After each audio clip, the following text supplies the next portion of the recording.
ఇక TDP polit bureau సభ్యుడు సోమిరెడ్డి చంద్రమోహన్ రెడ్డి కీలక వ్యాఖ్యలు చేశారు. ఏపీలో జరిగిన లిక్కర్ స్కామ్ అంతర్జాతీయ స్థాయికి వెళ్లిందన్నారు.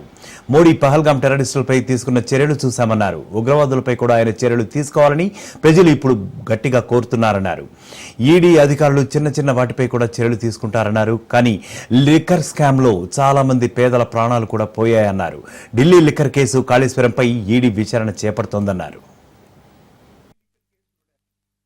ఈరోజు రాష్ట్రంలో లిక్కర్ కేసు ఒక సెన్సేషనల్ కేసు అయిపోయింది. దేశంలో అంతర్జాతీయ స్థాయి స్కామ్ అయిపోయింది. నేనేమంటానంటే మోడీ గారు వచ్చిన తర్వాత ఈ 11 ఏళ్ల పాలనలో ఆయనకి చాలా మంచి పేరు తెచ్చుకున్నారు. ఈవెన్ పహల్గాం మీద ఉగ్రవాదులు దాడులు చేయించి ఆ టెర్రరిస్టుల అంతు చూశాడు. ఇక్కడ నేనేమంటానంటే అదే విధంగా ఎకనామిక్ టెర్రరిస్టుల సంగతి కూడా చూడాల్సిన అవసరం ఉంది. ఇక్కడ for example Delhi liquor case 150 కోట్లు. ఇప్పుడు కాళేశ్వరం మీద కూడా ఈడీ విచారణ మొదలుపెట్టింది.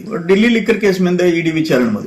ఇక్కడ 1000 కోట్లు ఇంటర్నేషనల్ స్కామ్, దుబాయ్ నుంచి మనీ రూటింగ్, ఇవన్నీ దీంట్లో ఐఏఎస్ అరెస్ట్ అయినారు, ఐఏఎస్ జైల్లో ఉన్నారు. ఒక కీలక వ్యక్తి అంటే మీరు అర్థం చేసుకోవచ్చు రాష్ట్రంలో ఆయన ప్రమేయంతో 3200 కోట్లు ఇప్పటికి లెక్క తేలింది. ఇటువంటి కేసులో ఈడీ విచారణ చేపట్టాలా? నేను చూసా మీడియాలో ఒక వ్యక్తి ఆయన సోషల్ మీడియాలో నేను 50 కోట్లు పెట్టి కుక్క కొన్నాను అని చెప్పాడు.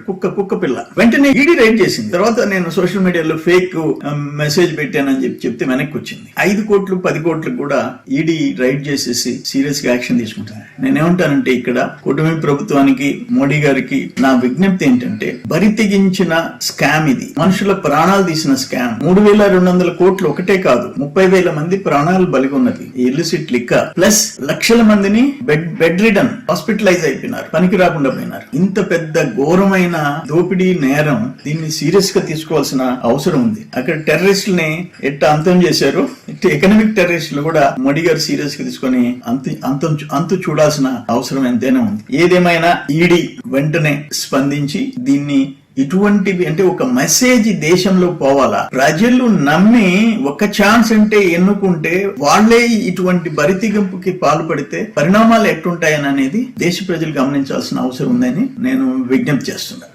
ఈరోజు